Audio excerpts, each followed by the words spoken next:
Sí. Consulta. La elección de tema va a ser sobre cada uno de esos subtemas que hay ahí bajo. O algún otro que tengan ustedes. Si ustedes tienen interés por algún otro, perfectamente lo pueden proponer.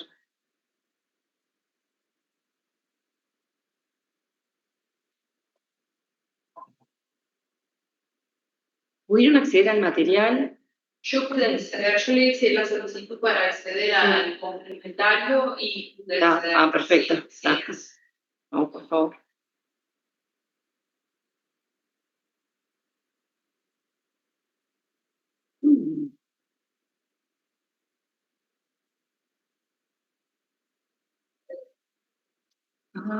Qué bonito.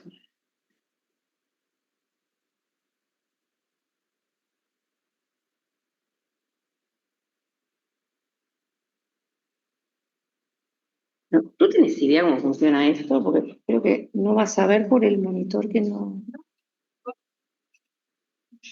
O mejor, yo voy a transmitir por más. Sí. Si yo me conecto desde ahí, mejor. Porque este monitor no está funcionando. No, me he olvidado de subirlo, tengo que confesar.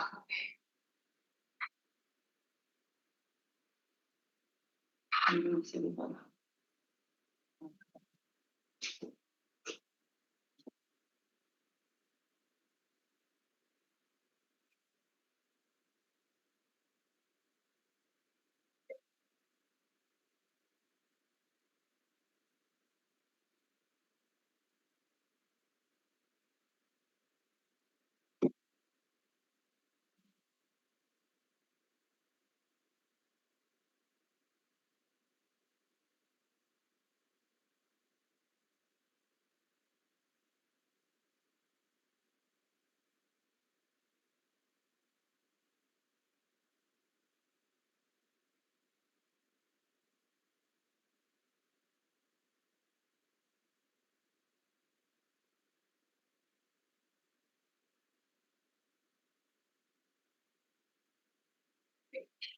La veo de acá, porque Y porque no hay caso, no sé por qué le pasa, el monitor no está recibiendo nada. No. Nada. Bueno, estas cosas de la tecnología me superan.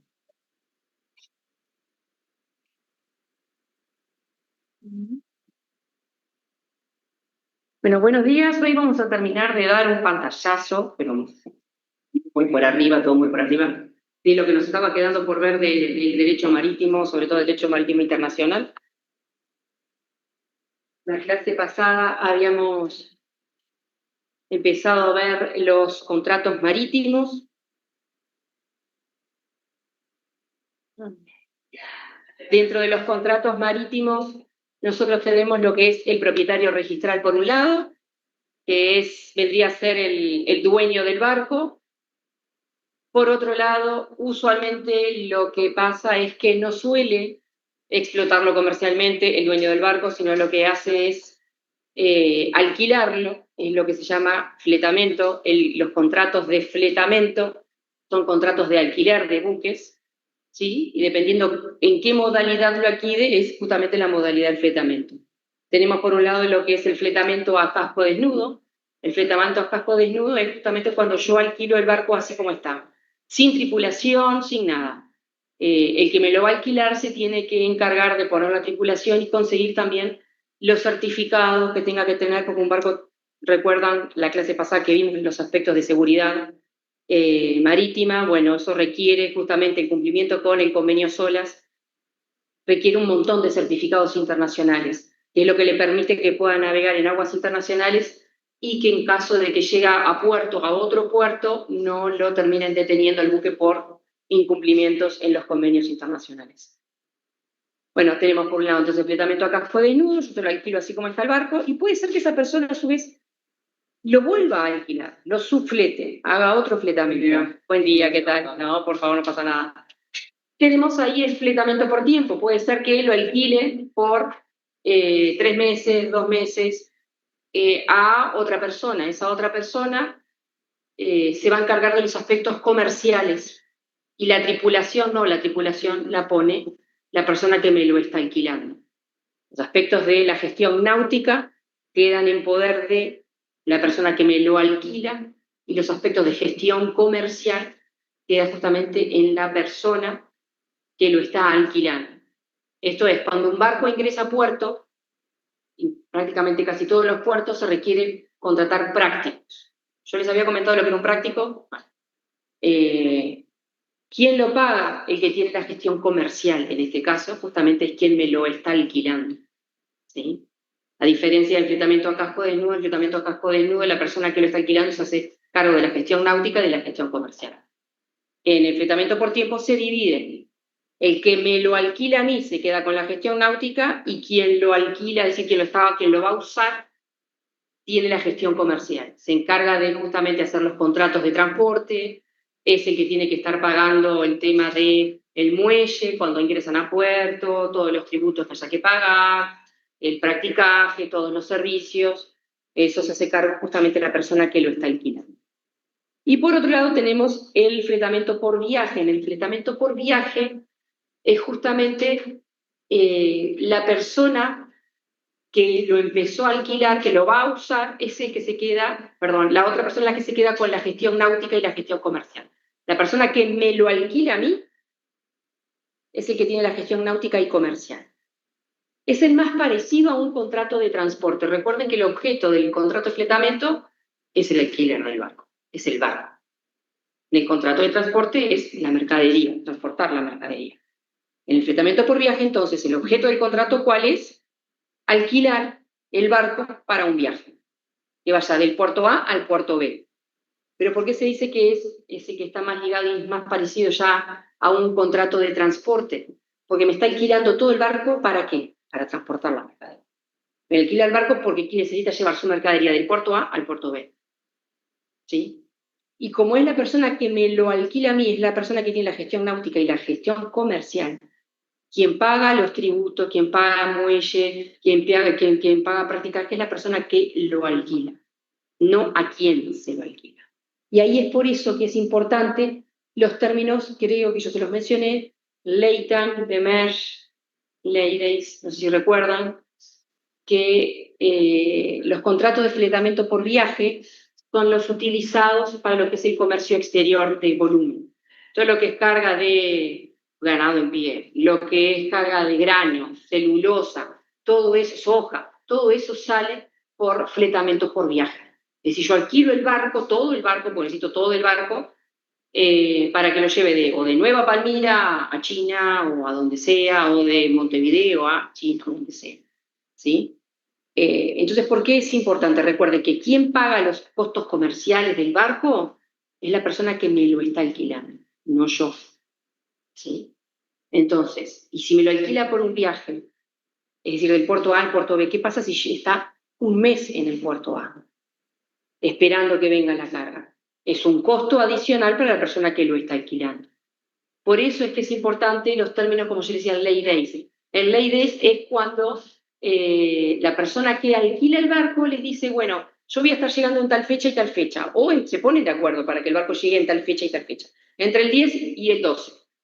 ¿Y por qué es importante? ¿Hola? Sí, una consulta. En el caso que usted está diciendo, quien lo está alquilando, ¿vendría a ser, en otros términos, el arrendador o el arrendatario? Es el arrendador, el que está arrendando el barco. El propietario del viaje. El que está alquilando el barco. Perfecto. No a quién se lo alquila. ¿Sí? Entonces, se pone un plazo, digo, de 10 al 12. ¿Y por qué es importante esa fecha? Porque como estamos hablando justamente de volumen, de mucho volumen de carga, el grano, por ejemplo, los barcos llevan, no sé, varios miles de toneladas, más de 30.000 toneladas de grano. Va a depender del tamaño del barco, cuánto más. Y cada camión, porque eso se lleva a camión por tierra, desde la estancia o desde donde estén, desde los hilos hasta el puerto, van a necesitar cuántos camiones, porque cada camión creo que no lleva más de 30 toneladas, una cosa así. Y el barco estamos hablando de más de 30.000 toneladas. ¿Sí? Se necesitan muchos camiones. Entonces se necesita toda una logística, mover toda una logística, contratar a su vez depósitos, o silos para ir dejando justamente los granos en el puerto para que estén listos para cuando venga el barco en tal fecha. Entonces, ¿qué pasa? Puede ser, sí, perfectamente, puede ser. Entonces, ¿qué pasa si el barco no entra en esa fecha? Me viene después. Yo puedo rescindir el contrato. Me está generando perjuicio, porque yo estoy pagando los hilos, estoy pagando los depósitos. Y lo mismo si llega antes. Si llega antes y yo tengo las cosas, perfecto. Pero se pactan fechas claras a los efectos de que pueda justamente coordinar toda la logística que eso lleva. Porque lleva un montón de logística. Todo mover toda esa carga, ese volumen de carga. Entonces se pone ese plazo. Recuerden que quien paga los aspectos comerciales, todos los tributos de estar en puerto y todo, es la persona que lo está alquilando. Por lo tanto, le va a importar que se cargue en plazo. Bueno, dependiendo del volumen de carga, el tipo de carga, ya sabe más o menos cuánto puede tardar en cargar.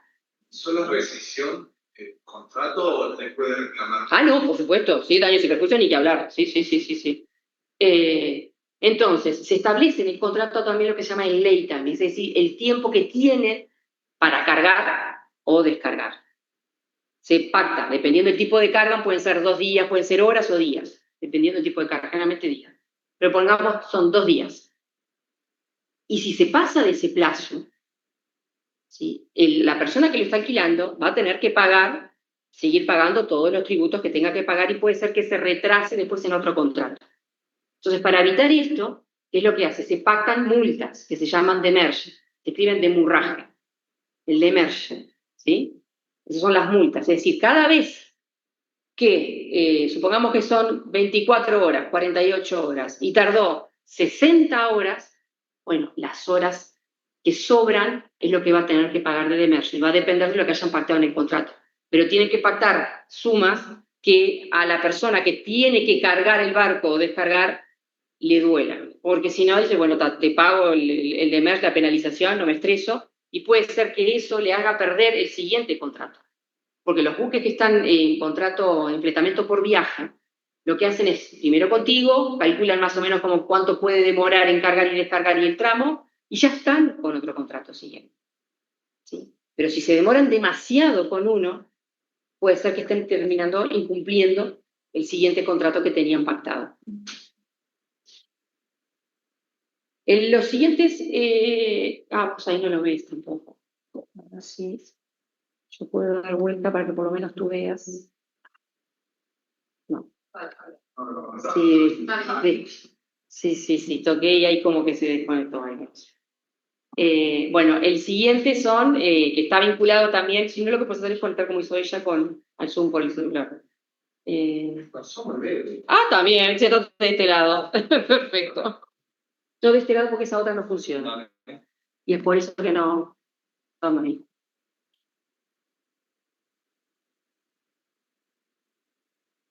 Bueno, el siguiente contrato, ¿cuál es? Son justamente el contrato de transporte, que se conoce como contrato de transporte bajo conocimiento de embarque, o bill of lading o BL. No sé si alguna vez alguno escuchó hablar algo de esto, que tiene sus características, porque el BL, que es un documento en el cual figura el tipo de carga, la carga, las características de la carga, el barco, el puerto en el cual se cargó, el nombre de la agencia, y después atrás hay un montón de cláusulas en materia de exoneración de responsabilidad, limitación de responsabilidad, avería gruesa, etcétera, etcétera. No es el contrato en sí, pero sirve como prueba para el contrato de transporte. A su vez, es un título valor. Yo lo puedo, negociar. Porque es un título que a su vez está representando las mercaderías que aparecen ahí. La persona que tenga el BL es el que va a poder descargar la mercadería. Puede ser que yo haya comprado una mercadería, venga en camino y la revenda a otra persona. Lo puedo hacer. Y lo endoso como si fuera un título de valor cualquiera.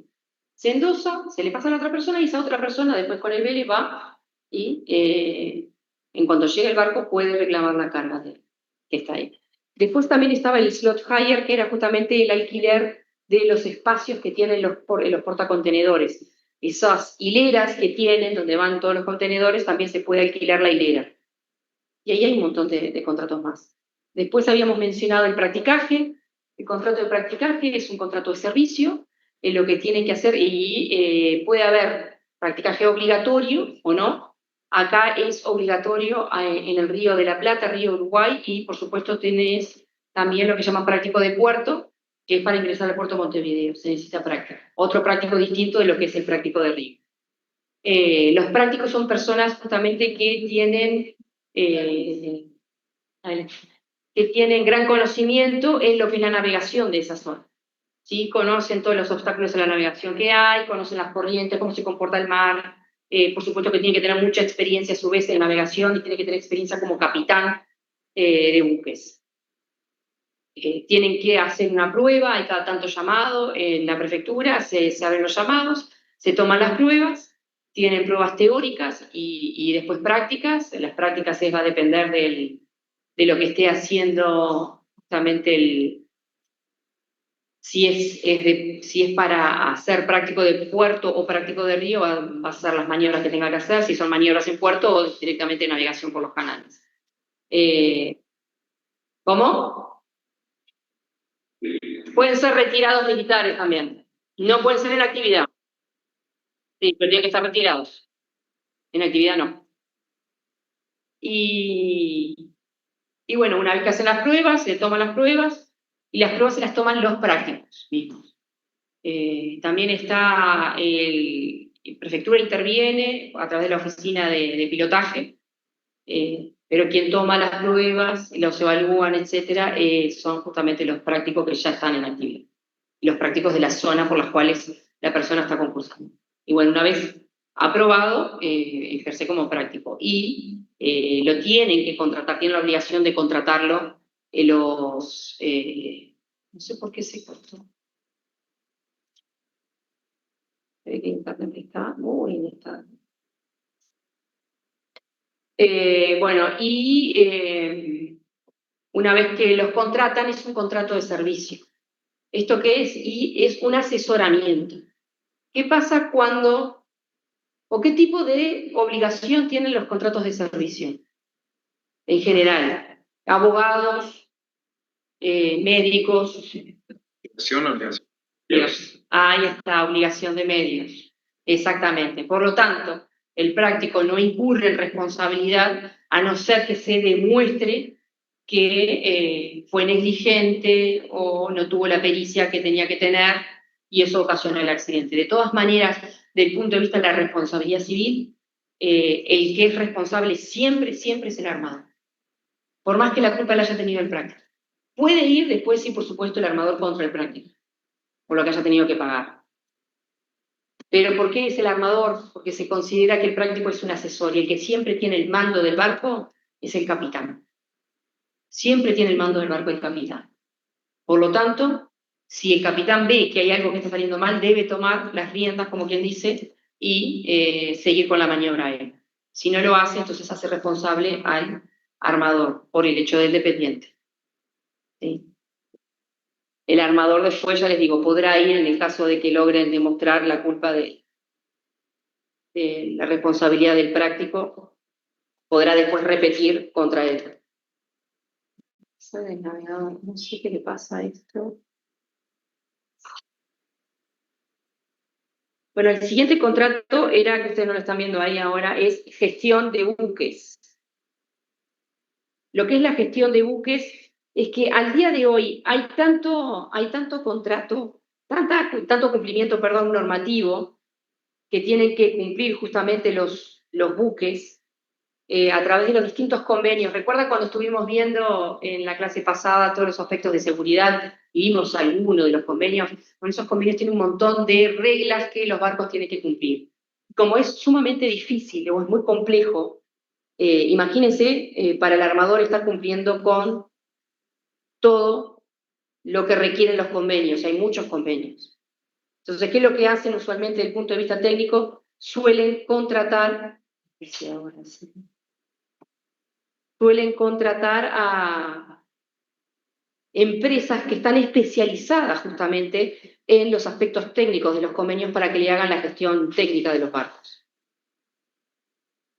El más conocido de todos es el que se conoce como Shipman, que es de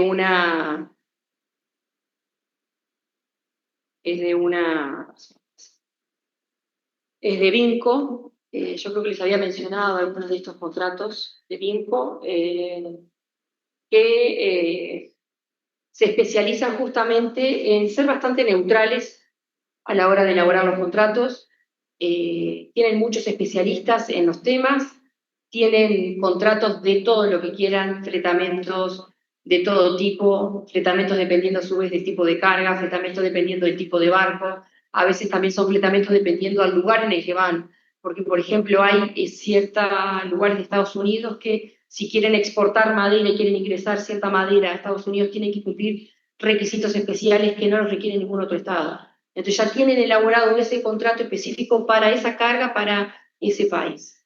Eso lo encuentran todo en Vinco. Y en Vinco encuentran entre ellos también estos contratos de gestión náutica. También tienen gestión de tripulación. Los contratos de gestión de tripulación. En el Shipman, que yo les mencionaba que es un contrato de gestión de barcos, tienen por un lado lo que es la gestión comercial, la gestión técnica y la gestión de tripulación. En ese contrato pueden pactar los tres o pueden pactar dos o uno. Lo que recomienda Vinco es que si quieren hacer una gestión de tripulación, no utilicen el contrato de Shipman, sino que utilicen otro contrato que ellos ya tienen establecido, que es específico para gestionar la tripulación. Y también son muy utilizados los gestores de tripulación. ¿Por qué? Porque es todo un dolor de cabeza. Primero es que el armador debería conocer gente de mar que tenga los cursos que tiene que tener para subir a bordo, porque no puede subir a bordo cualquiera. Tiene que tener ciertas a bordo. Va a depender justamente del cargo que vaya a desempeñar, es el título que tiene que tener. A su vez, depende del tipo de barco, es si tiene que tener un curso adicional. Por ejemplo, para los gaseros o los tanqueros, tienen que tener cursos adicionales para poder estar a bordo. Entonces, tienen que chequear eso cuando van a contratar a alguien. No basta con contratar, bueno, es un capitán. Tiene capitán sin límite. Ah, perfecto, lo contratamos. Pero si no tiene los cursos de, por ejemplo, de buque tanque, no puede. ¿Sí? Y eso todo lo gestiona los gestores de tripulación. A su vez, va a depender del tipo de bandera de barco y si permite que haya distintas nacionalidades a bordo. Entonces, estos gestores de tripulación suelen buscar en distintas partes del mundo justamente las tripulaciones que ellos están necesitando para determinado tipo de barco.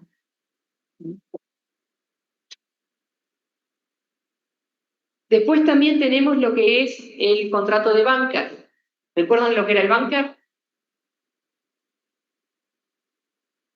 El abastecimiento de combustible en alta mar. Ahí está, era el abastecimiento de combustible, no tiene por qué ser en alta mar. Pero el de bunker será en el mar, justamente. Puede ser alta mar, puede ser zona económica exclusiva, mar territorial, aguas interiores también. Es el aprovisionamiento de combustible. Y tiene todas sus particularidades de contrato, porque es para determinado primero, se tiene que pactar el lugar, se tiene que pactar el precio, por supuesto, el tipo de combustible también. Porque a veces hay diferencias, hay algunos barcos que llevan determinado combustible, otros llevan otros. Se toman muestras, porque ha pasado de que le entregan combustible mezclado con agua marina, y eso produce daño a las máquinas, o le entregan un combustible que no es el que requiere el barco, sino que requiere otro, y también le produce daños a las máquinas. Entonces se toman siempre muestras antes y durante la pasada de combustible, justamente para ver que esté todo en orden y que sea el combustible que ellos contrataron, que ellos compraron, bueno, que sea justamente el que le están dando. Intervienen varias empresas, ahí está el barco, que puede ser que lo hayan fletado para ese caso particular. Están también los brokers o comisionistas de personas que saben de que hay tal barco que está necesitando combustible. Entonces acá usualmente se suelen contactar con Duxa. ¿Saben quién es Duxa? ¿No? Es una empresa de ANCAP.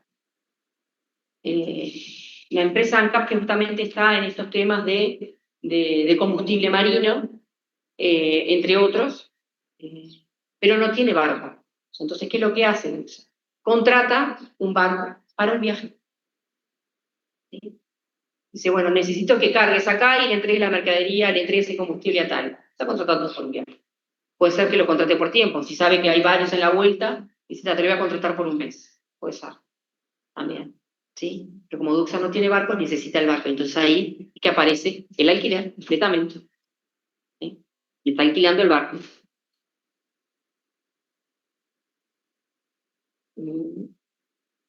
Esto con respecto a alguno de los contratos, hay muchos contratos.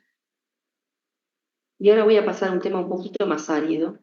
Usted consulta. Sí. Si el término armador es el propietario o que tiene la gestión del barco. No necesariamente es el propietario. Gracias por la pregunta. Con respecto a los sujetos, uno tiene el propietario es el dueño del barco. Por otro lado está el armador, que puede o no ser el propietario. Por armador se entiende que es la persona que lo está explotando comercialmente el barco. ¿Sí? Entonces, perfectamente puede ser el propietario, pero no necesariamente el propietario. ¿Sí? Vamos, por favor.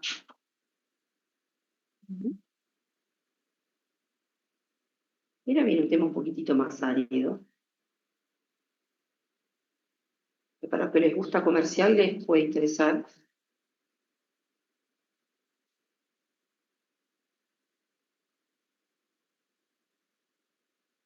Que es justamente lo que son los derechos reales sobre los buques, que vamos a ver lo que es la diferencia que hay entre el civil law y el common law, de los derechos reales que puede haber sobre el barco en sí por crédito. Vamos a ver después también los créditos marítimos privilegiados y la limitación de responsabilidad por esos créditos marítimos privilegiados.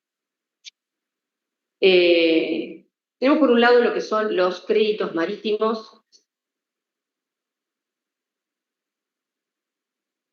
que persiguen al barco. Si uno en realidad va al Código de Comercio, el Código de Comercio habla más bien de una preferencia, habla de un crédito marítimo personal, un crédito personal pero con preferencia.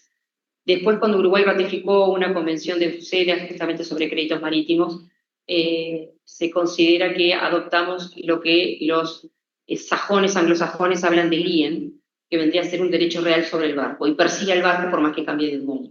Es decir, si estamos hablando de un crédito marítimo, y vamos a ver cuáles son esos créditos marítimos, y es privilegiado, primero, si es crédito marítimo yo lo puedo perseguir, es decir, puedo perseguir al barco, no importa si cambió de dueño.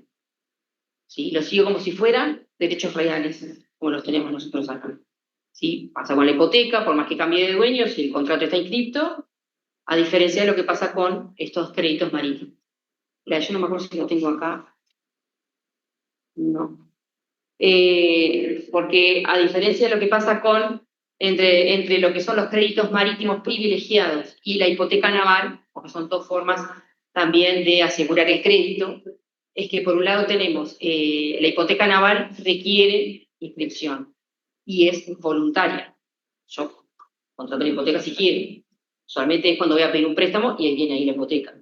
¿Sí? Los barcos generalmente es, a diferencia de lo que pasa, si bien es un bien mueble, ¿y cuáles son los derechos reales sobre los bienes muebles usualmente? Los derechos reales no, los contratos accesorios sobre bienes muebles. O contratos de garantía sobre bienes muebles. Ahí está. ¿Cuáles son esas garantías reales en los bienes muebles? Exactamente, exactamente. Si bien el buque es un bien mueble, que debería ser una prenda, no, es una hipoteca. ¿Sí? Por la importancia que tiene el barco, y no solamente el valor económico, sino también recuerden que los buques van navegando por distintos espacios y se considera que van llevando la soberanía del Estado, del pabellón, por los distintos espacios. Entonces, y ya de tiempos inmemoriales, lo que se hacían eran contratos justamente de garantía de hipoteca. A diferencia, a pesar de que es un bien mueble, se hacen hipotecas. Las hipotecas tienen que estar registradas. Se inscribe en el Registro Nacional de Buques en Escribanía de Marina, que está en prefectura. Es el único registro público que no está. Eso está en Escribanía Marina. Ahí se inscriben, primero se registran los buques ahí, las hipotecas se inscriben ahí, los contratos a su vez de las embarcaciones, de fletamientos, etcétera, se tienen que inscribir ahí. Los embargos se inscriben allá, los embargos sobre el buque. Los arrestos también, por supuesto, pero el arresto es más que nada, ¿qué les parece? ¿Qué es el arresto? Es una medida cautelar, perfecto. Sí. Algo así equivalente, sí. No es el secuestro, pero no lo dejo mover de ahí. Te lo retengo ahí, no lo puedes mover. ¿Sí? Los arrestos, eso se los notifica a la prefectura por justamente la autoridad de despacho, para poder zarpar un barco tiene que ir a la prefectura a despachar el barco, a la prefectura de puerto correspondiente. Y para poder despachar necesita la autorización, si no, no puede despachar. Entonces, por eso es que los embargos se comunican, tanto embargo como arrestos a prefectura, el embargo va para escribanía marina y el arresto para prefectura. O cuando vayan a despachar, decir, usted no puede despachar. Y tienen que estar controlando que el barco no se vaya. Bueno, después, a diferencia, habíamos visto que la diferencia con la hipoteca naval es que es voluntaria y se tiene que registrar. Los créditos marítimos privilegiados no necesariamente se tienen que registrar para ser válidos y son por imperio legal, son por imperio de la ley. Es decir, que la ley le protege determinados créditos, dicen, estos créditos marítimos a mí me interesa protegerlos y vas a poder perseguir al barco. ¿Sí? Vos contrajiste una deuda y justo es una de estas créditos marítimos, bueno, entonces yo voy a poder perseguir a ese barco. Y es por ley, no es voluntaria a diferencia de lo que es la hipoteca. ¿Y por qué es que se hace eso? Cada vez que un barco se mueve necesita un montón de dinero. Para lo que es la construcción de barcos, para lo que es las reparaciones, para lo que es mantenimiento, aprovisionamiento, para mover el barco en sí, se necesita un flujo importante de dinero. Y para ello lo que hace es contratar distintos servicios.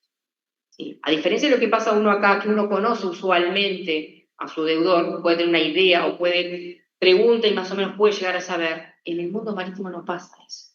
A no ser que sean empresas multinacionales ya conocidas, pero si no, no pasa eso.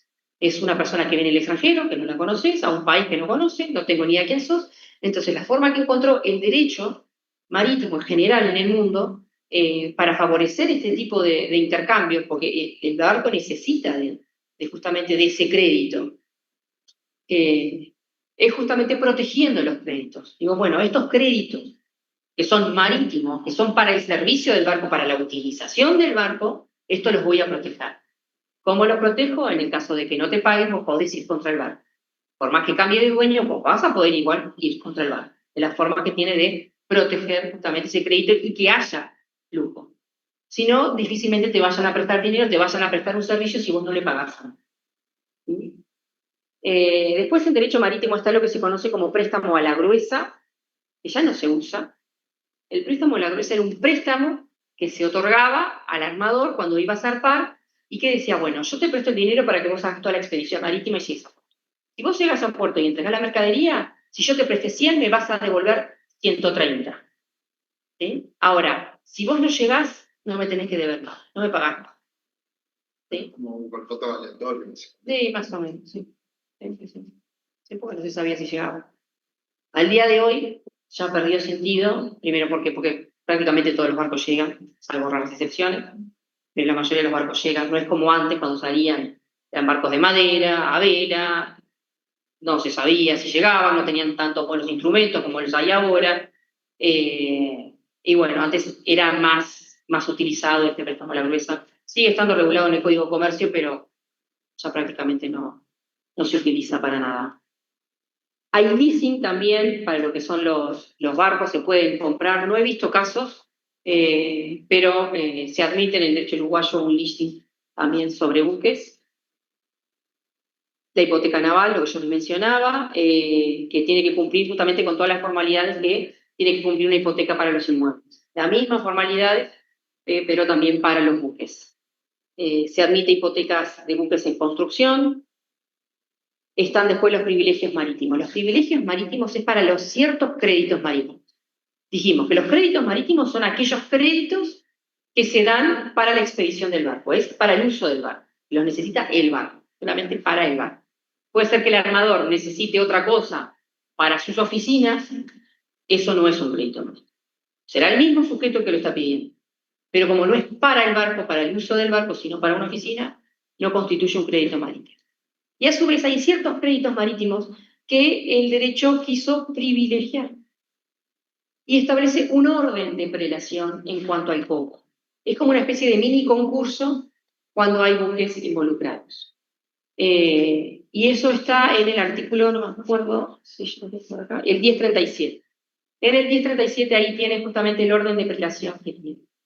De quien cobra primero usualmente es el Estado, el que cobra a través de lo que es los costos de juicio, también tributos, aparecen por ahí la tripulación, aparecen también las hipotecas. Lo malo que tiene es que en el Código de Comercio la tripulación cobra después de la. ¿Y eso qué pasa? La hipoteca suele ser montos millonarios. Entonces, una vez que cobra la hipoteca no cobra más nadie.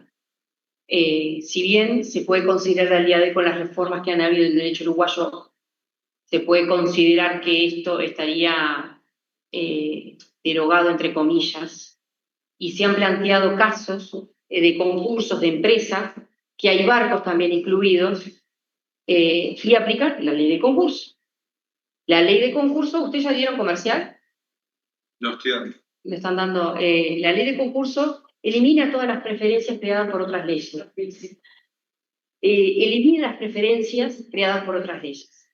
Ahora, no dijo nada de la Convención de Bruselas, Uruguay en parte, que tiene otro orden de relación, tiene otro orden de preferencias.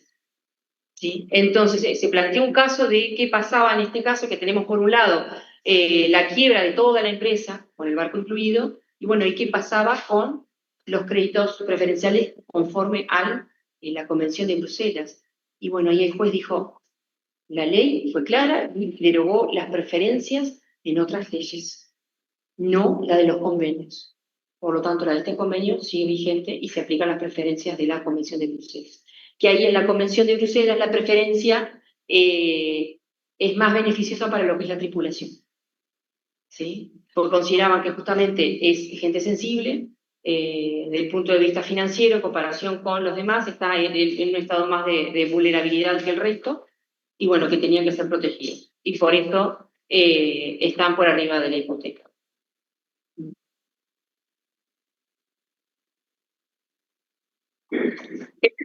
Concurso, lo que pasa es que es un mini concurso, como dice Alejandro Miller. Alejandro Miller, no sé si lo conocen, Alejandro Miller, profesor de Derecho Comercial, grado 4. Es socio del estudio de Guyel y Regules, y es el director de la certificación de Derecho Marítimo y Logística Internacional, que hacemos juntos. Excelente, excelente, excelente. Y bueno, lo que dice él justamente de que sigue vigente a raíz de lo que falló el juez concursal, siguen vigentes las preferencias reguladas en la Convención de Bruselas, y esto debería ser un mini concurso dentro del concurso. Puede ser que se vaya solamente contra el barco, y los créditos marítimos usualmente van solo contra los barcos, o pueden ir contra otros bienes. Eso va a depender del sistema, porque hay sistemas que dividen lo que es la fortuna de tierra de la fortuna de mar. Por fortuna de mar se entiende los barcos que puedas tener, ¿sí? Y limitan su responsabilidad a los barcos, y más nada. Vos no podés ir contra la fortuna de tierra. Limitan su responsabilidad de esa manera. Hay otros que dicen, no, puede ir contra todo, mar, tierra, pero por tanto monto. ¿Sí? Y usualmente el límite suele estar asociado al tonelaje del barco. Dependiendo del tonelaje del barco, es justamente el límite de responsabilidad que va a tener el armador. Y cuando es por cuantía, pueden ir contra cualquier bien, pero solamente por esa cuantía. Y otros dicen, no, podés ir por la cuantía que sea, pero solamente contra los bienes marítimos, más nada que los bienes marítimos. ¿En qué sentido? No, permisos de pesca no. No, porque no son transferibles los permisos de pesca.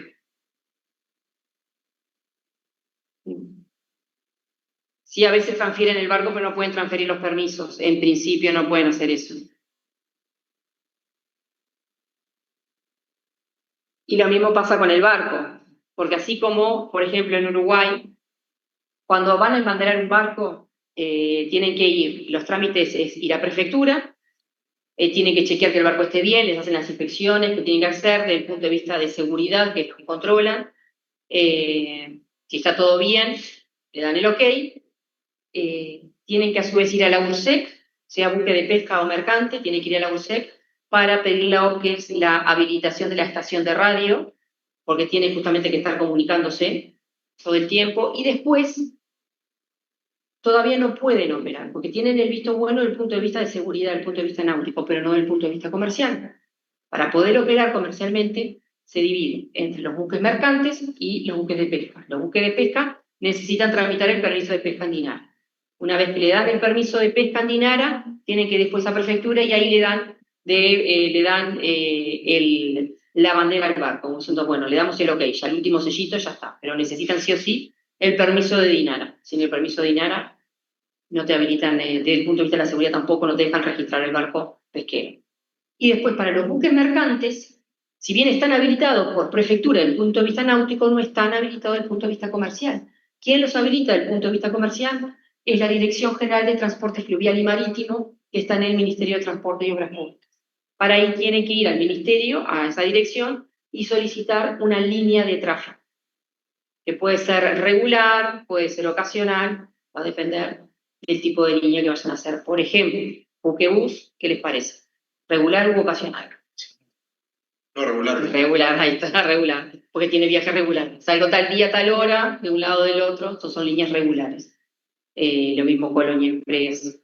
Después las lanchas de tráfico, que justamente van a dar provisiones a buques, o los barcos que hacen bunker, etcétera, tienen regular u ocasional. No, ocasional. Claro, porque no tiene un horario fijo. Es ocasional. Tienen que hacer, bueno, todo el trámite, registrarse, etcétera. Y después, una vez que tengan esa habilitación comercial, es que ahí ya pueden operar. Porque la prefectura no te puede despachar si ustedes no tienen, si el barco no tiene la habilitación, no tiene la línea comercial. También pasa con la pesca. ¿Sí? No, pero los cruceros son extranjeros. Para los buques nacionales. Todos los barcos extranjeros que vengan no requieren línea. ¿La inspección qué plazo tiene más o menos? ¿Un par de horas, un día? Va a depender del tipo de barco, sobre todo el tamaño del barco, sí, claro. Exactamente. Pero un aproximado sería eso. Pasa que van distintos inspectores. Hacen inspecciones, tenés el inspector de casco y máquinas, y lo que mira es justamente lo que es la estructura del barco que esté bien. También las máquinas que estén andando bien, que esté todo en orden, que tenga la potencia del motor que tiene que tener. También se mira la estabilidad del barco, toda la estructura, que esté todo bien. Después tienen otro de seguridad y hay otro más que ahora, y de arqueo. El de arqueo es el que hace todas las dimensiones del barco, todo el estudio del barco para ver las dimensiones que tiene el barco. Porque en base a las dimensiones es los tributos que va a tener que pagar, lo que se llama la tasa anual, es un impuesto que tiene que, se llama tasa, pero entre comillas tasa, es en base al tonelaje del barco, o sea que el arqueo te determina, y a su vez el arqueo también te está determinando el práctico, porque va a depender del tonelaje, puede estar exonerado o no de practicaje. Es decir, el tonelaje a su vez también te determina el pago de otros tributos, de muelle, la utilización de muelle, etc. No es un tema menor el tonelaje. Eso es algo también que se hace. Y después el de seguridad, que tenga todos los elementos de seguridad que tiene que tener el barco.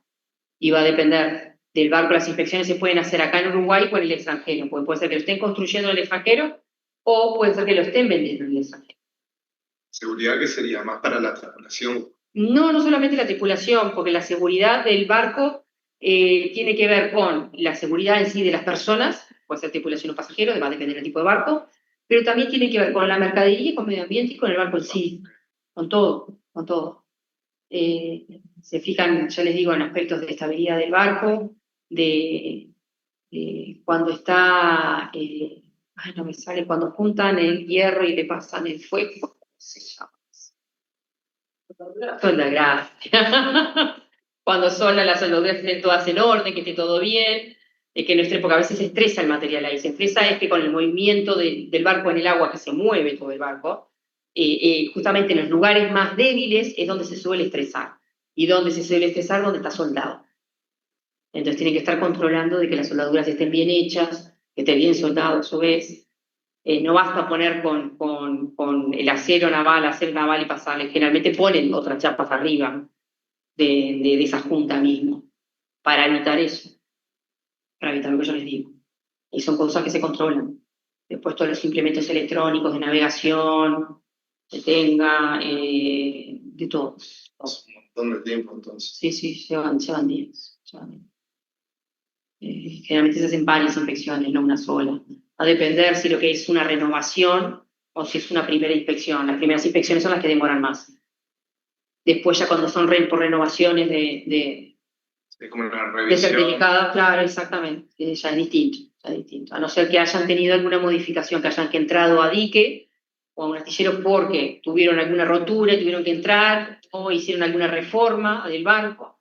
Si hacen reforma hay que hacer inspecciones de vuelta de todo. Si hicieron reformas, usualmente dependiendo del tipo de reforma, tienen que hacer de vuelta el certificado de arqueo.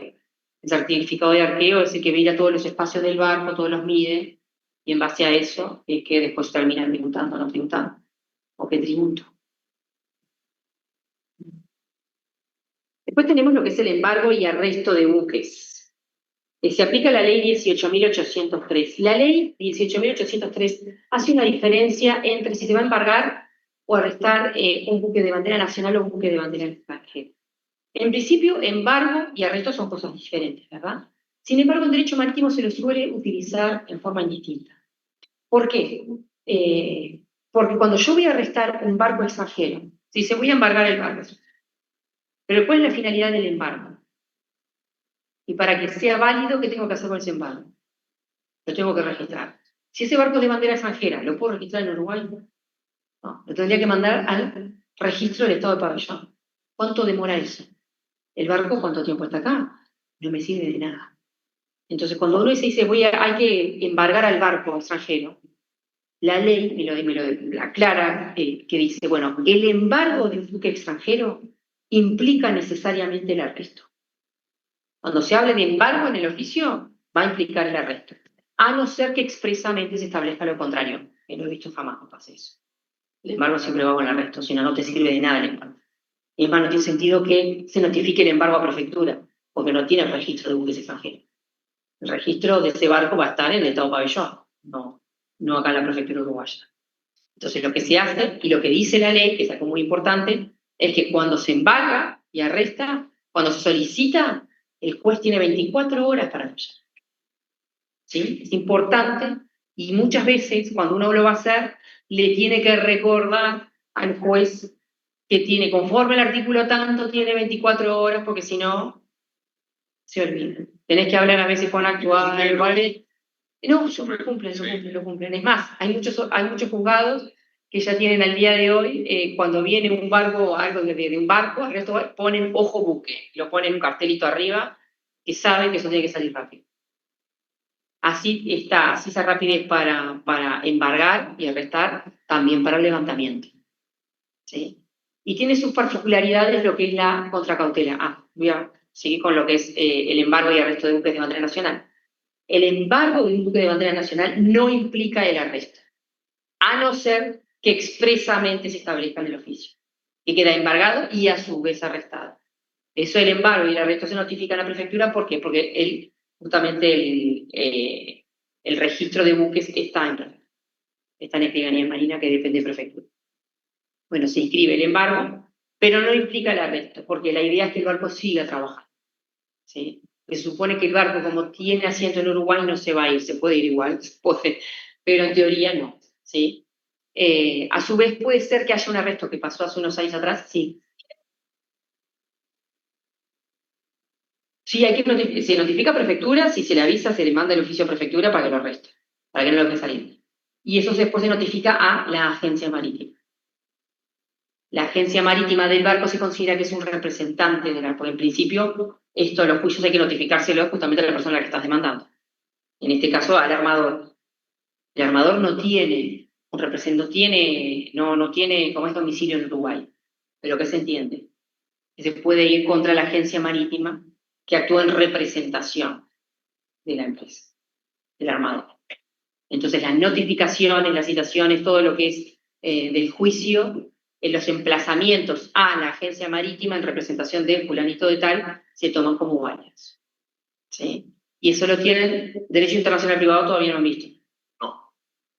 Cuando vean derecho internacional privado, vean sociedades comerciales, hay un artículo específico que justamente dice que se puede emplazar en el representante que haya actuado justamente en el país.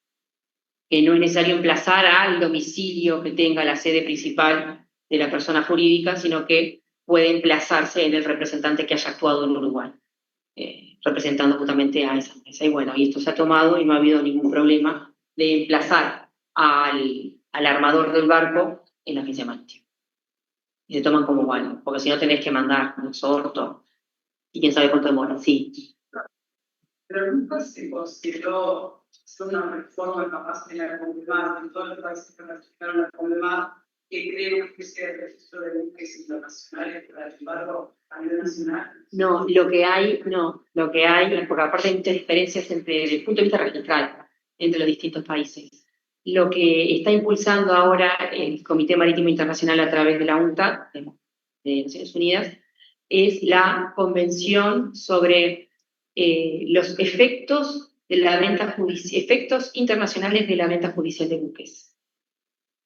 Es algo que tiene mucha importancia porque ustedes vieron que cuando compran las casas de remate suelen salir más baratas, ¿sí? Cuando compran el remate, lo compran libre de todo gravamen, libre de toda deuda, en principio. Ahora, cuando tú compras un buque, porque supongamos que quedó acá tirado, lo abandonaron y compras en un remate el barco, recuerden que existen los créditos marítimos privilegiados, que siguen al barco por más que cambien de dueño. Pero dicen, bueno, pero en Uruguay compras libre de toda deuda, ¿sí? Bueno, pero cuando salgas de Uruguay con ese barquito y te vayas a otro lado, si en ese otro lado te quieren embargar y restar por un crédito marítimo privilegiado que dejó el dueño anterior, lo restan. ¿Y qué es lo que pasa? Los buques, este tipo de buques en remates judiciales, se venden baratísimo. Por eso mismo. ¿Qué es lo que pasa? Usualmente las hipotecas, los bancos, no suelen recuperar los créditos. Cuando depende qué haya pasado, si logró amortizar o no el préstamo bancario que dieron o no, va a depender cuándo haya sucedido el incidente que originó toda esta debacle financiera, pero puede ser que no recupere nada, ¿sí? Porque se vendan por chirolas. Entonces, ¿qué es lo que pasa? Cada vez que un banco va a prestar dinero a un armador para comprar un buque, las tasas de interés son altísimas, porque intenta recuperar cuanto antes el dinero que prestó, porque sabe que puede salir día mañana, no sé, saliendo del astillero, colisiona con otro barco, y hay un derrame de combustible, lo que sea, ya hay tiene un montón de deuda, un montón de deuda. Y daños y perjuicios, de todo tipo de color. Entonces, ¿qué lo hacían los bancos? Dan préstamos a tasas muy altas. Y lo que están buscando es, con esta convención, es primero que haya cierta seguridad, cierta certeza en la persona que va a comprar el barco. ¿Por qué? Porque también ayuda a que las tasas de interés de los bancos bajen. Cuando vean que ya los barcos no se van a vender a precios irrisorios en un remate judicial, sino que van a poder recuperar, bueno, se supone que como contrapartida las tasas de interés que van a cobrar los barcos van a bajar. Es lo que están buscando con esto, que haya certeza. Es decir, y para ello hay todo un mecanismo de, cuando lo vas a vender, que tenés que cumplir con ciertos requisitos, hacer ciertos avisos, mandar al estado del pabellón, consultar si hay justamente otros créditos marítimos registrados en el estado del pabellón, etcétera, etcétera, para evitar este tipo de situaciones. Y que cuando si se cumplen todos los requisitos que establece la convención, se remata y se compra, bueno, se estaría comprando libre de deuda en todos lados. Entonces, en realidad serían todos los países que van a formar parte de esa convención. Lo que se busca es eso. Un registro único, se van a pelear los estados por quién lleva el registro, porque lo que tienen esos registros, que se cobran por los bancos. Hay muchos países como Panamá, reciben un buen dinero por el registro. Son los países que tienen más buques. Es el país que tiene más buques. Es Panamá. Malta, que es una isla chiquitita también, otro. Tiene muchos buques. Y cobran por eso. Nosotros cobramos también tasa anual. un impuesto que se les cobra, un tributo que se les cobra, que va a depender del tamaño del buque lo que tiene que pagar. ¿Sí? El Estado recibe dinero por eso. Entonces nadie va a querer soltar el registro. Debe ser el Estado cuando está la Organización Marítima Internacional. Bueno, Inglaterra va a querer, Inglaterra fascinada. Los demás estados no. Los demás estados no. Sí, lo que tiene la OMI es un registro de buques, hay registro de buques, pero no registros oficiales. Vos podés obtener información. Por ejemplo, el Lloyds, vos podés pedir información al Lloyds y el Lloyds te dice, bueno, este barco, hasta te dice hasta dónde está el barco. Te dice quién es el dueño, cuánto pesa, te da todos los datos, el número IMO, te da todo. Tú lo podés obtener, esa información. ¿Sí? Pero después, desde el punto de vista registral, ese barco está registrado en algún país. Y esa raíz de eso es que tiene derecho a utilizar la bandera. ¿Sí? Si hacemos lo que vos decís, entonces todos los barcos tendrían la bandera británica. Los británicos estarían felices, la mayoría no, el resto no va. Porque lo que tiene el registro te da la bandera. Y la bandera es nacionalidad, es soberanía. ¿Ya? Entonces está. Y bueno, lo cierto es que cada estado tiene sus registros. Lo que dice ese convenio, ahora que se acuerdo, habla de justamente la comunicación internacional y es a la OMI, porque la OMI tiene lo que se llama el GISIS, que es un sistema de información a los cuales pueden acceder todos los estados que son miembros de la OMI. Y bueno, la idea es que no está mencionado en el convenio, pero se piensa que lo más probable sería que todas esas notificaciones, además de hacerla al estado del pabellón, al lugar donde se remató, también a una especie de, no es un registro, pero sería algo parecido, que elevaría después las comunicaciones al resto para que estén en conocimiento. De que todo el mundo sepa, bueno, este barco se estaba por vender y ya se vendió. Que había dos etapas. La etapa previa y después la etapa de la venta, como decía el mismo. Para que sepan, aquellos que tienen créditos que se presenten también en ese país, la hipoteca por supuesto también, si es que tiene, y bueno, una vez que se procede a la venta, se comunica a su vez también la venta. Exactamente. Si la preventiva, bueno, la preventiva no, esto ya es en etapa de ejecución, no el preventivo. Sí. Y bueno, lo que tiene la procedencia de los embargos por esta ley, de embargo y arresto de buques, se refiere siempre a créditos marítimos privilegiados. Son créditos marítimos privilegiados o créditos que surgieron en Uruguay a raíz justamente de lo que es el buque. Se permite lo que es el Sister Ship Arrest. ¿A qué le suena eso? Sister Ship Arrest. ¿A qué le suena? Es el arresto de un buque hermano, porque el armador suele tener varios barcos, no uno solo, no necesariamente, pero suele tener varios barcos. Y permite arrestar, si se te fue el barco, que te dejó la deuda, pero el armador justo trae otro barco, puedes arrestarle ese otro barco. ¿Sí? Y esta lo toma la ley uruguaya de la Convención del 99, creo que es, de arresto de buques, que Uruguay no es parte, pero permite justamente lo que se llama este insister, me parece.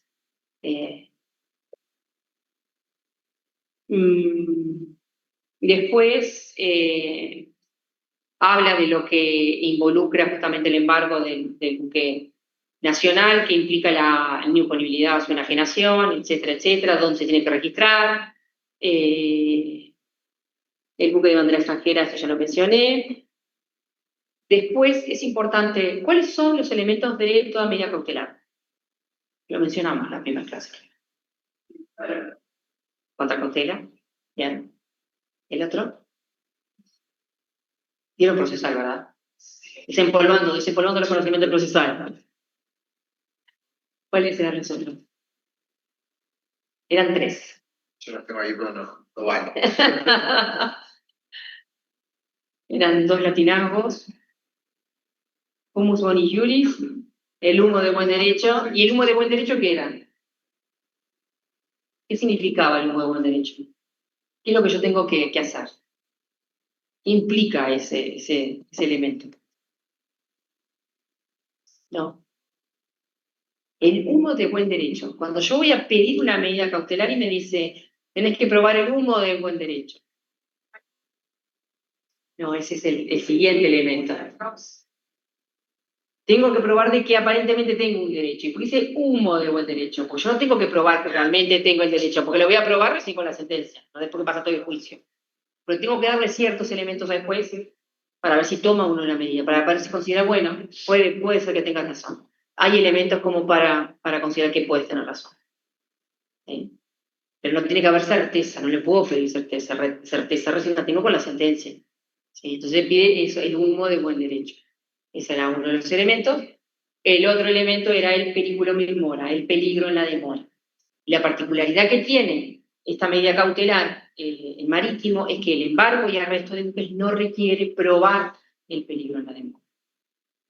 A no ser que quiera embargar un barco de bandera nacional por un crédito que no sea marítimo. Si el crédito no es marítimo, entonces sí tengo que cumplir a rajatabla los 3 requisitos. Y tengo que aplicar la contracautela, como es las reglas de la contracautela del Código Penal del Proceso y no de la ley. Que es más beneficioso de la ley, tiene reglas claras con respecto a lo que es la contracautela. Yo me acuerdo si estaba acá, ahí está.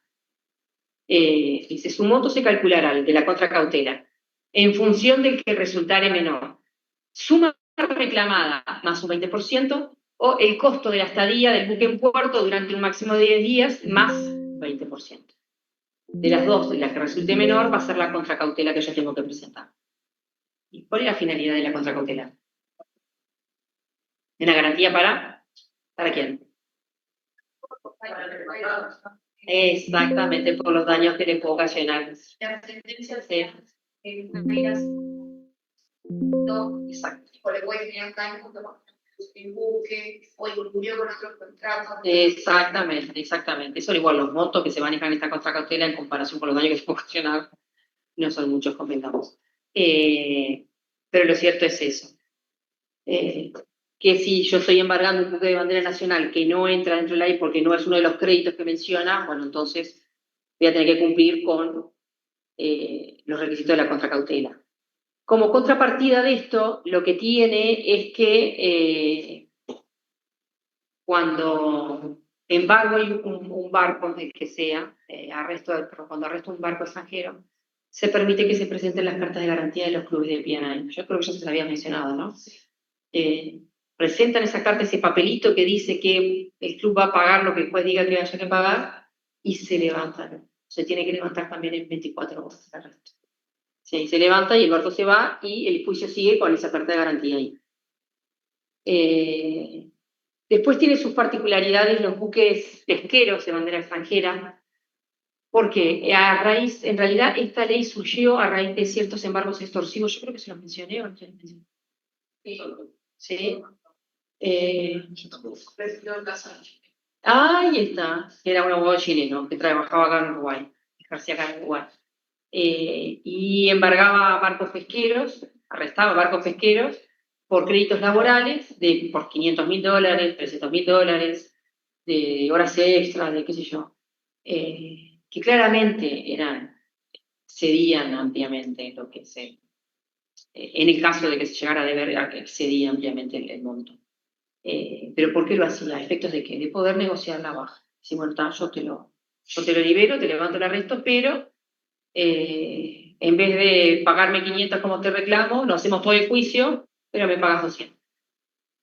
Capaz que se debía y se debían 20, con suerte. 10. ¿Sí? ¿Y qué provocó esto? Que flotas pesqueras dejaran de venir. El problema es que con cada barco que ingresa al puerto, se maneja y trabaja un montón de gente alrededor. Y para mucha empresa, mucha industria alrededor, lo que son empresas de provisiones, de hidrocarburos, de combustible, de reparación de barcos, restaurantes en la vuelta también, supermercados, compran todos los víveres, transporte, después lanchas de tráfico, practicaje, los tributos al puerto, de todo. Mueve mucho dinero cada barco, muchísimo. Además de cada uno de los tripulantes cuando baja, compra, qué sé yo, a veces se hospedan, duermen en otro lado, después se van, depende cuántos días van a estar acá, a veces si libran, lo que llaman librar, que pueden salir del barco, y bueno, ahí capaz que prefieren dormir en un hotel que estar durmiendo arriba del barco. hacen turismo, qué sé yo, depende si les da, depende del tipo de barco y la actividad, en cuánto tiempo estén, si les da para hacer algo. Y eso mueve mucho dinero, mueve mucho. Y estaban empezando a dejar de venir justamente a raíz. Entonces le pidieron a la Asociación Uruguaya de Derecho Marítimo que elaborara un proyecto de ley que regulara el embargo y arresto. Que nosotros teníamos una ley que tenía otras cosas más, pero dijeron, no queremos enfocar en esto solo, con tantas. Entonces se hizo, y por eso es que hay un artículo específico para lo que son los buques de pesca, sobre todo cuando es por créditos laborales. Y acá dice que el solicitante de una medida cautelar contra un buque pesquero de bandera extranjera por créditos laborales menores al monto equivalente a 630.000 unidades indexadas, está exonerado de prestar contracautela. Si no, tiene que prestar contracautela. Tiene que probar en forma estricta los fundamentos del crédito y la verosimilitud del monto reclamado. Porque que vengan así que debe $500.000 de la cesta, sí. Y bueno, y también se puede presentar ¿cómo es? Una carta de garantía, porque antes no aceptaban las cartas de garantía. No estaban por ley, al día de hoy están por ley, las tienen que aceptar. Antes dependía justamente de la contraparte, si te lo consideraba una contracautela que era válida para él, o era suficiente, o no. El juez decía, bueno, si usted la acepta, no tenían obligación de aceptar una carta de garantía. Distinto es un depósito, o, no sé, otra cosa, pero no una carta de garantía. Al día de hoy ya no hay problema con eso. Y después, por último, tenemos lo que es la limitación de responsabilidad. Que en Uruguay se decía que no hay limitación de responsabilidad en materia de marítima, sí la hay. ¿Cuál es la finalidad? Justamente como es una actividad de riesgo, toda la vida fue, sobre todo antes, más que ahora, dijeron, bueno, ¿quién va a querer invertir en este negocio donde hay muchísimo riesgo y puedo perderlo todo? La forma que encontraron para fomentar que haya justamente empresas que se dediquen, porque se necesita transportar la mercadería de un lugar a otro. Digo, bueno, vamos a limitarle la responsabilidad. Y hay distintos sistemas de limitación de responsabilidad. Yo le mencionaba que había uno en que es en base al tonelaje del barco, otros es en base a la antigüedad del barco, otros es en base a el valor del barco más el flete. Esto saltó sobre todo el tema con la regulación internacional de la limitación de responsabilidad a raíz del Titanic. En el Titanic dependía si ustedes iban a reclamar en Estados Unidos o en Gran Bretaña, es cuánto era el monto de límite de responsabilidad. Lo cierto es que los reclamos ascendieron a $22 millones y lo único, limitaban la responsabilidad porque en base a en ese entonces era el valor al barco y a lo que se haya salvado. El barco estaba en el fondo del mar, ni siquiera sabían dónde estaba. Que se había salvado botes salvavidas, algunos fletes que acababan por cobrar, chalecos, remos. Limitaron la responsabilidad a $91.000. De 22 millones, pagaron solamente casi 91. Hay lo que es limitaciones globales de responsabilidad, es decir, sobre todo cuando se de grandes siniestros, están lo que se llama el límite global, y después hay límites particulares de responsabilidad. Por ejemplo, en materia de responsabilidad del transporte bajo conocimiento de embarque están las convenciones que se conocen como las reglas de la Haya, la Haya-Whitby, Hamburgo y Rotterdam. Rotterdam no está en vigor. Uruguay no es parte de ninguna de ellas. Y limitan la responsabilidad por bulto. Dice, bueno, esto es tantos dólares, en realidad habla de franco oro, o habrá derechos especiales de giro, por bulto, máximo de tanto. Y bueno, capaz que tu carga valía, no sé, porque si es un contenedor lleno de iPhone, no sé cuánto puede llegar a valer. Y por bulto te dicen, bueno, no, acá corresponde conforme a $2.000. Y la responsabilidad de $2.000. Después tenemos también regímenes especiales en materia de contaminación. Y ahí tenemos las que ya les mencionamos la clase pasada, creo que fue que lo vimos. El CLC, recuerdan que era el derrame de hidrocarburos de buques tanques, también tiene sus propios límites de responsabilidad. Y después está, sí. ¿Se quitaría la responsabilidad para ¿En qué sentido? ¿Y fue declarado? Tenés límite de responsabilidad, de todas maneras vos tenés límite de responsabilidad. No, es ahora entonces. El problema es qué pasa si hay primero, que yo no sé si os expliqué, esos se llaman cargas IMO. Sí, sí. Las cargas IMO se cobran un flete en particular. Después hay que ver si es responsable o no responsable el transportista, porque puede llegar a haber un eximiente de responsabilidad. Tenés que ver si hay un eximiente de responsabilidad. Si sigue siendo responsable, y aparte cuando hay grandes siniestros está lo que se llama la avería gruesa. Usualmente suelen contratar servicios, etcétera, más los gastos, daños, sacrificios, etcétera, y lo reparten entre todos. Lo cierto es que si se detecta que fue un problema de la carga, que no se declaró, o hubo un problema en sí de la carga, no del armador, sino de la carga, el armador probablemente tenga que responder igual, va a depender de los sistemas, pero va a poder ir después contra la carga. O en el caso de que sea un eximiente de responsabilidad que constituya conforme a ese ordenamiento, eximiente de responsabilidad transportista, las demás cargas van a poder ir totalmente contra el dueño de la carga, que fue el que ocasionó todo el incidente. Lo mismo pasa con la avería gruesa. Cuando tienen que aportar avería gruesa y todo ese incidente se debió a culpa de la carga, van a poder ir a reclamarle al dueño de esa carga para que les pague lo que tuvieron que contribuir por avería gruesa. Y después tenemos el régimen global de limitación de responsabilidad. Está una convención que se conoce como LLMC, que es por la sigla en inglés de Limit Liability for Maritime Claims, que vendría a ser la limitación de responsabilidad por créditos marítimos, que habla de créditos globales. Excluye el convenio del CLC, que recuerdan que era el de buque tanque, el de hidrocarburo. Puede excluir permite que los estados excluyan otros créditos, como el que proviene de remoción de restos por contaminación y el de sustancias nocivas por contaminación. Pero después el resto entra todo a lo que es la limitación de responsabilidad. No permite que los estados cuando ratifiquen quiten créditos. No, o lo ratificás así o no. Podés reservar esos dos créditos que yo les mencionaba, por temas de contaminación, de sustancias nocivas y potencialmente peligrosas, y el otro era remoción de restos, pero más nada. Uruguay no forma parte de ese convenio. Uruguay lo que tiene sí es un sistema de limitación de responsabilidad global, a raíz del artículo 1050 del Código de Comercio. El Código 1050 del Código de Comercio le permite al armador justamente limitar su responsabilidad a lo que es el valor del barco, de los fletes, etcétera, antes del viaje. Porque ¿qué tenía el sistema uruguayo? Antes era el valor del barco en la situación en la que se encuentra.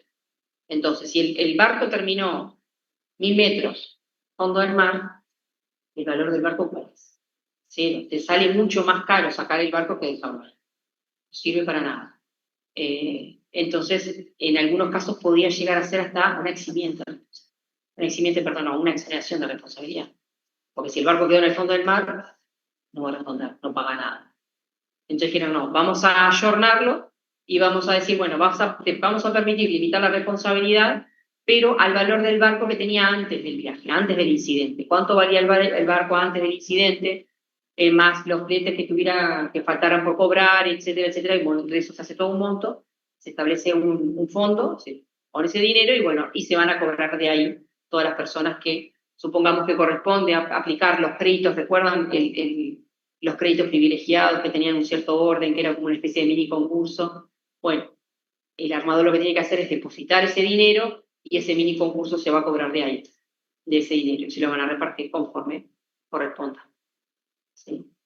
Y lo que establece la norma es que no se permite la limitación de responsabilidad por créditos comprendidos en CLC. Había otro artículo, es decir, que por daños por contaminación no va a poder limitar la responsabilidad. No, ahí se le va a aplicar el convenio. Y después lo que establecía es otro artículo en la ley de presupuesto, es que ningún daño por contaminación del tipo que sea y del buque que sea podía justamente limitar la responsabilidad. Pero posteriormente se aprueba esta modificación al Código de Comercio que hace referencia únicamente a la ley que ratifica el CLC. Entonces ahí se generan las dudas de, bueno, ¿qué pasa con ese artículo de la ley de presupuesto, el artículo 84, no me acuerdo de qué ley tengo por acá? No. Sí, justamente sí, y quedó derogado tácitamente o no. y hay discusiones, y lo cierto es que nunca se ha planteado un caso, entonces no sabemos cómo lo va a interpretar desde ese día a mañana la jurisprudencia. Y por último, con respecto al LMC, lo que tiene de bueno ese convenio es que le incorporaron en una última modificación el hecho de que se puedan modificar los límites de responsabilidad por resolución de la ONU. Una vez aprobado por resolución de la ONU, el aumento de esos límites de responsabilidad ya entran en vigor y no hay que hacer un nuevo convenio y esperar que los demás lo ratifiquen para que se... Si ya sos parte de ese convenio y se modifica por resolución los límites, ya quedaste enganchado a esos nuevos límites. ¿Sí? Lo que buscan justamente es acompasar, sobre todo los daños que se pueden producir en costo, esos daños, y la inflación que tiene la moneda, porque la moneda que utiliza son los derechos especiales de giro, que es un conjunto de monedas, el Fondo Monetario Internacional. Y como toda moneda que está compuesta por monedas, sufre de inflación. Si bien la inflación es mucho más baja que una moneda común, mucho más baja, pero es cierto que con los años empieza bajo. Y a raíz de un incidente que hubo, no sé si se los conté a ustedes, de un portacontenedores que tuvo un accidente frente a las costas de Australia, donde está la barrera de corales, cayeron un montón de contenedores y se provocó un montón de contaminación, sobre todo contaminación de búnker del portacontenedores. Y yo le digo contaminación de búnker del portacontenedores, ¿qué es? Muy bien, perfecto. El de combustible marino del portacontenedores que utiliza para moverse. Bueno, tuvo un derrame y los daños superaron ampliamente los límites de responsabilidad del LMC. Entonces, y como ese crédito de búnker no es uno de los que uno puede dejar por fuera del LMC, entra dentro de esos créditos por los cuales se puede limitar la responsabilidad, Australia pudo recuperar un poco de todo lo que gastó y todos los daños que se ocasionaron pudo recuperar un poco. Entonces inició tratativas en la OMI para que aumentaran los límites de responsabilidad de ese convenio del LMC. Y así es como aparece esa resolución del Comité Legal de la OMI, aumentando los límites de responsabilidad. Y bueno, y creo que hasta aquí llegamos. Quiero que sepan que desde el punto de vista laboral hay muchos particulares, sobre todo Uruguay está viendo la posibilidad de ratificar, que ya pasó por Ministerio de Defensa, creo que también por Ministerio de Trabajo y está ahora en Cancillería, para ratificar lo que se conoce como el MLC, Maritime Labour Convention, la Convención de Trabajo Marítimo del 2006. Ese convenio de trabajo marítimo tiene normas que regulan los derechos laborales, las horas de descanso que tienen que tener, las horas mínimas de descanso que tienen que tener por día, las horas mínimas de descanso que tienen que tener de corrido, después las horas mínimas de descanso que tienen que tener en total en la semana, después con los aspectos de lo que es la alimentación, lo que es la construcción del barco en el sentido de las habitaciones en las cuales son utilizadas para dormir la tripulación, que dependiendo de la cantidad de personas que vayan a dormir es el metro cúbico que tiene que tener la habitación, la distancia que tiene que haber entre cucheta y cucheta, entre la cama cuando son cuchetas, ¿qué diferencia? Porque había barcos que tienen una diferencia de 30 centímetros entre... hay de todo, entre una litera y otra, como dice. Después que tienen que, dependiendo también del tamaño del barco, si tiene que haber lugares de esparcimiento para la tripulación, pero se olviden, la tripulación está todo en la casa. No es que se va a la casa, descansa, no. Entonces exigen que los barcos tengan un lugar de esparcimiento para la tripulación, para que puedan estar en sus horas de descanso. Y establece también, ya les digo, tienen que contratar un tripulante que se dedique a la cocina, que tenga que tener cursos de cocina, no es que sea gente de mar y va a cualquiera cocina, no. Tiene que tener cursos de cocina, tiene que contemplar a su vez los aspectos religiosos y culturales de las tripulaciones, porque hay buques que tienen tripulaciones de todas las nacionalidades habidas por haber, con religiones de todo tipo, árabes y, por ejemplo, judíos, con el tema del alcohol, con el tema de lo que son los cerdos, ¿sí? Que no pueden comer ciertos alimentos, etcétera, etcétera. Y así sucesivamente. Si hay problemas alimenticios, también los tienen que contemplar. ¿Qué más? Los aspectos de seguridad social también regulan. Y la idea de ese convenio, y lo bueno que tiene ese convenio, si bien Uruguay tiene muchas normas que es muy, muy protector de la gente de mar, esta norma te permite inspeccionar buques extranjeros y controlar que cumplan esos aspectos laborales, esos barcos extranjeros, a través de la figura de lo que se llama el Estado Rector de Puerto. Todavía no lo ratificamos. No, no lo ratificamos, pero está en la órbita del Poder Ejecutivo evaluando justamente la ratificación. De Prefectura salió con el Ministerio de Defensa salió con un voto favorable, Cancillería creo que también iba a salir. El problema es el Ministerio de Trabajo, porque establece un régimen de inspecciones que es complejo, porque establece lo que llaman procedimientos de queja. Por ejemplo, un tripulante que pasó hace unos años atrás, no sé si ustedes vieron el caso de una botella que apareció flotando con un mensaje el año pasado, ahí está, que estaban escrito en chino. Bueno, la prefectura fue a bordo, claro, eran más que nada reclamos laborales, Uruguay no tiene potestades para los reclamos laborales. Desde el punto de vista del MLC, no. Desde el punto de vista de la seguridad, sí.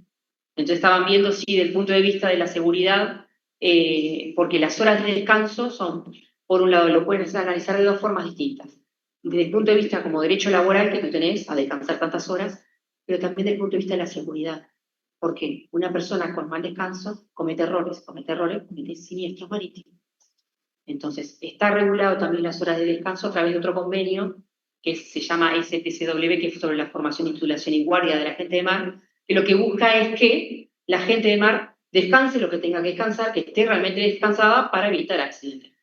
¿Sí? Y está compasado los requisitos de uno con el MLC, los dos. Si tienen las mismas horas de descanso semanales, las mismas horas de descanso diarias, las mismas horas de descanso de corrido, etc. Todo igual. Entonces, por ese lado sí se podía inspeccionar desde el punto de vista del STCW, porque tenemos potestades. Pero por el MLC de que se quejaba de que el aire acondicionado no le funcionaba, nosotros no tenemos potestades para eso. Si el barco tiene que tener aire acondicionado, no. Yo no me puedo meter en esos temas. Si yo tengo el MLC y el MLC lo contempla, entonces sí. Como Estado Rector sí me puedo meter en esos temas. Y está lo que llama el procedimiento de queja. Lo que quería hacer el hombre era un procedimiento de queja. El procedimiento de queja puede ser al capitán o puede ser la autoridad en cuanto llega al primer puerto. Y tú tienes que atender. Y los barcos llegan a cualquier hora. No es que llegan de 9 o de 10 a 16, el horario laboral de las oficinas públicas. No. Llega a las 3 de la mañana, a las 5 de la mañana, a las 12 de la noche, a las 11 de la noche, a cualquier hora. Entonces se plantea el problema, ¿quién va a hacer las inspecciones en esa hora? Los inspectores de trabajo, el Ministerio de Trabajo, pues son temas laborales. O lo va a hacer un inspector de prefectura, que están las 24 horas, los 7 días, los 360 días del año en el puerto. Están capacitados, se les va a tener que dar una capacitación, un formulario, un checklist, y en el caso de que encuentren alguna deficiencia o algo que les llame la atención, ahí sí llamar al inspector del Ministerio de Trabajo. Son cosas que hay que coordinar, lleva mucha coordinación entre ministerios distintos, con competencias distintas. Y eso es lo que ha venido atrasando un poco la ratificación de ese convenio. Pero ahora sí lo que es la gente de mar en Uruguay, los sindicatos, están empezando a presionar para la ratificación de este convenio. Y antes no, porque en realidad no, las normas nacionales son muy buenas en materia de protección de los trabajadores, también incluyeron el tema. Pero no así para los demás que vienen, nosotros no podíamos inspeccionar eso. Y bueno, y desde el punto de vista laboral también tiene sus particularidades, porque no es que, como yo les decía, el trabajador está 8 horas y después se va a su casa. No, está todo el tiempo arriba del barco. Parece que sea justo en la lanchita de tráfico que están ahí. Pero no es que, bueno, voy a cobrar las extras porque me quedé en el barco. Estás en tus horas de descanso, no valen como horas 6. No es que vos trabajás 8 horas y el resto de las horas son todas horas extras hasta que bajás del barco. No, a no ser que trabaje efectivamente horas extras, porque puede pasar que trabaje extras. Pero esas horas extras no pueden superar determinadas horas. Y eso está por el STCW y a su vez por el MLC. Y bueno, esta capa es un gran pantallazo. Son pinceladas nomás de todo lo que involucra el derecho marítimo. No sé si tienen alguna duda. ¿No? Yo sé que tengo algunos mensajes que contestar ahora, a ver si en el correo del día los voy contestando. Y bueno. Eso iba a decirle, yo le mandé un mensaje por Eva, profesor. Yo ahora me explico. Sé que tengo varios, no lo he contestado ninguno, todavía no los he leído. Gracias. No, por favor, un placer. Bueno, ¿alguna duda? ¿Todo? Los temas se los comunicamos por EVA, ¿verdad? Sí, por Eva. Ahora nosotros vamos a habilitar los foros para que puedan, no sé si ellos son habilitados o no, para las comunicaciones. Y lo Derecho mismo para... marítimo solo hay este seminario, ¿no? Sí, no, y después tenés la certificación. No, queremos crear una optativa de marítimo. Sí, hemos mucho. No sabemos hacer la marítimo y logística. Claro, porque si Las dos. uno viene al tema y quiere profundizar, Sí. o sea, queda plano. No, tenés que hacer la certificación en la escuela posgrado. Ahí está. Ahí tenés marítimo y logística. Es todo. Y está enfocado, no es tan teórico, sino más práctico.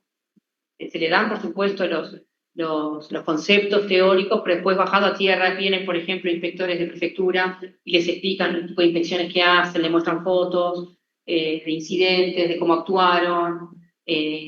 Vienen, por ejemplo, la vez pasada, hablando de la parte de logística de contenedores, vino el country manager, que es el representante en Uruguay de One, que es una de las principales navieras que están acá en Uruguay, vino a explicarles todo el tema del contenedor, cómo manejaban los contenedores, la importancia que tenía el contenedor para acá, para Uruguay.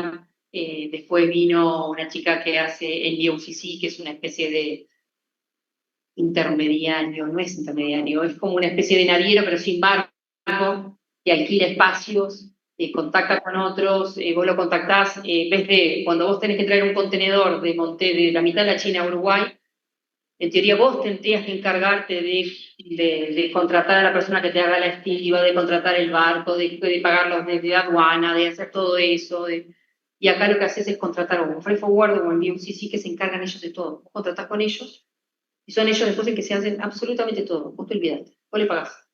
Y ellos se encargan, dependiendo del tipo de carga que vos tenés, el tipo de contenedor que requiere, porque hay distintos tipos de contenedores, que eso les explica los distintos tipos de contenedores que hay. Después se le ve también la parte de logística. Este año vamos a tener también que van a venir a hablar de la logística de los contenedores, ya vinieron, se va a repetir, pero vamos a traer gente de la logística en materia de carga rodada de autos que hay, del grupo Murchison, y después de TGM, que nos van a venir a hablar de lo que es toda la logística en grano, todo lo que involucra la logística en grano. Estamos viendo después si conseguimos a otro de mineral de hierro, y nosotros hacemos cada tanto de la certificación, cada tanto hacemos seminarios abiertos o conferencias abiertos para todo público sobre sí, en el salón 26 lo solemos hacer, sí. Eso de temas marítimos, que suelen ser los o martes o jueves en la tardecita, que es el horario justamente de la, sí, en el salón 26, sí. Ya el año pasado empezamos. Este año hubo uno de ship to ship, de trasvaso de buque a buque, pero se hizo uno de ship to ship. Unos vinieron a hablar sobre el trasvaso de hidrocarburos, otros hablaron del trasvaso de granos y otros hablaron del trasvaso de mineral de hierro. Son operaciones que se hacen acá. El mineral de hierro se está haciendo mucho, mineral de hierro, que viene de Brasil y lo transfieren de barco a barco. Primero lo transfieren en barcazas a una estación de transferencia que se llene lo más que puede, y después, una vez que está bastante llena, pero que es lo que le permite el calado en esa zona, se mueve para otro lado, se termina de cargar y después pasa todo a un barco muchísimo más grande, que no puede ingresar a puerto por el calor del tamaño, entonces lo espera afuera, en zonas más profundas, y eso se hace todo en el mar. Y hablaban de justamente toda la operativa. Solo presencial lo hacen, ¿no, profesora? No, también es híbrido. Tanto las conferencias como la certificación es híbrida. Ah, qué bueno, deberían notificarlo de alguna forma, entonces la FEDER, digo, debería de ponerlo más accesible al público. Nosotros lo pasamos a comunicaciones, lo pasan también por LinkedIn, si algunos tienen, creo que en la escuela de posgrado, cada vez que hacemos algo de eso, la cuenta de comunicaciones de la FEDER, también. ¿Listo? Entonces. Bueno, nos vemos entonces. Mucha suerte y a las órdenes. Muchas gracias.